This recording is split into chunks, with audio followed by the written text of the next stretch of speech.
कैसे लेट हो सकता है बंदा? कारोबार के अंदर सबसे बड़ी बात जो है वो वक्त होता है कि आपका सही वक्त पर सारे काम करना, चाहे आपकी प्रोडक्शन हो, सेल हो, परचेज हो, जो कुछ भी हो। तो मैं कहता हूं कि अच्छा कारोबारी आदमी जो है वो अच्छा नमाजी ज्यादा अच्छा कारोबारी आदमी होगा, इसलिए कि उसने नमाज से अपने पूरे जो अपना समाजी रवैये हैं उसकी तरबियत उसने नमाज से हासिल कर रखी है।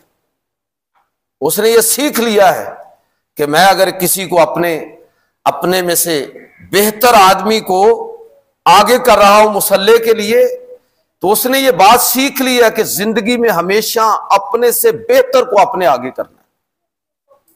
चाहे वो कारोबार हो, चाहे वो मुसल्ला हो, चाहे वो रियासत हो, सियासत हो, हुकूमत हो, उसने ये बात नमाज से ही समझ ली है, नमाज से ही उसने ये चीज सीख ली है।